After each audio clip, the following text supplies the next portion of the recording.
अगर आपने एसआईआर का फॉर्म नहीं भरा तो क्या आपका नाम वोटर लिस्ट से कट जाएगा? क्या आपको देश से बाहर भी किया जा सकता है? आखिरकार इसमें क्या सच्चाई है? सरकार एसआईआर क्यों करवा रही है? अभी आप देखेंगे कि बहुत सारे राज्यों में एसआईआर का काम चल रहा है। अगर आप फॉर्म भरना चाहते हैं तो उसकी वीडियो भी मेरे चैनल पर डली हुई है। आप जाकर ऑनलाइन ऑफलाइन दोनों तरीके से फॉर्म को भर सकते हैं। लेकिन एक सवाल आता है कि आखिरकार एसआईआर क्यों होता है और अगर हम नहीं करते हैं तो इसके क्या नुकसान हो सकते हैं, वो सब कुछ हम आज के इस वीडियो में बताने वाले हैं। तो प्लीज दोस्तों चैनल को सब्सक्राइब कर लीजिए और बेल आइकन को दबा लीजिए।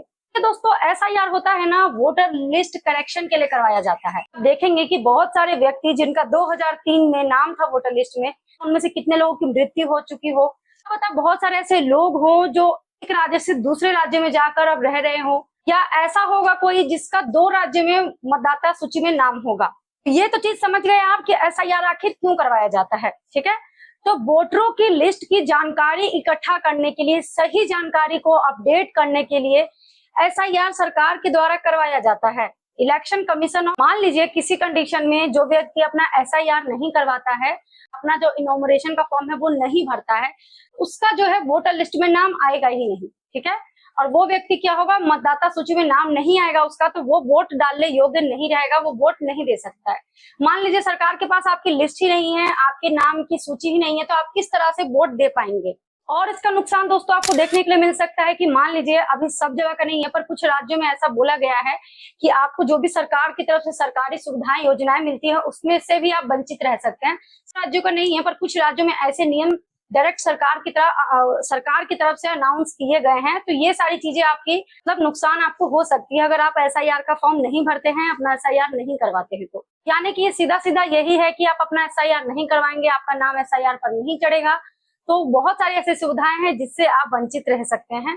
बहुत बड़ी डाउट मैं आपकी यहाँ पर क्लियर कर दूं कि बहुत आप देखेंगे कि मीडिया पर बहुत ज्यादा खबरें फैलती हैं कि आप अगर एसआईआर नहीं करवाएंगे तो आप इंडिया के नाम मतलब आपको इंडिया से है जो बाहर कर दिया जाएगा, आप इंडिया के नागरिक ही नहीं रहेंगे। तो ये चीजें बिल्कुल अफवाह हैं, इस पर आपको ध्यान देने की जरूरत नहीं है। देखिए एसआईआर जो है वो आपकी वोटिंग से जुड़ा हुआ है, यानी कि आप मतदाता सूची से जुड़ा हुआ है, यानी कि सरकार टाइम टू टाइम जो चुनाव आयोग है वो लोगों की लिस्ट तैयार करता है कि हाँ भाई कोई ऐसा व्यक्ति तो नहीं है जो मृत है और उसके नाम से अभी भी मतदाता सूची चल रही है, कोई ऐसा व्यक्ति तो नहीं है जैसे मैंने आपको पहले बताया कि राज्य में शिफ्ट कर चुका है। तब दोस्तों इसलिए यहाँ पर चुनाव आयोग जो है समय पे समय अपना यहाँ पर सूची तैयार करती है। बाकी जो सुविधाएं हैं उससे आप वंचित रह सकते हैं, वो आपके राज्य पर निर्भर करता है कि वहां की सरकारें किस तरह को देखती है, अपने चुनाव लिस्ट को, मतदाता सूची को किस तरह से देखती है। दोस्तों घबराने की जरूरत नहीं है कि अगर आप अपना एसआईआर नहीं करवाएंगे तो क्या आपको मतलब इंडिया से बाहर कर दिया जाएगा, तो ऐसी कुछ भी बातें नहीं है। लेकिन दोस्तों आपको एसआईआर जरूर करवाना चाहिए क्योंकि आपका अधिकार है वोट देना। तो प्लीज आपका नाम ना कटे वोटर लिस्ट से और आप किसी अन्य सुविधाओं से वंचित भी ना रहें। तो प्लीज अपना एसआईआर जरूर करवाएं। अगर आपके घर आपको बीएलओ आता है तो अपनी जो इंफॉर्मेशन भरने के लिए कहता है वो बिल्कुल सही से भरे। आप इसको ऑनलाइन भी भर सकते हैं, ऑफलाइन भी भर सकते हैं, और मेरे चैनल पर वीडियो डली है वो जाकर भी आप देख सकते हैं। धन्यवाद।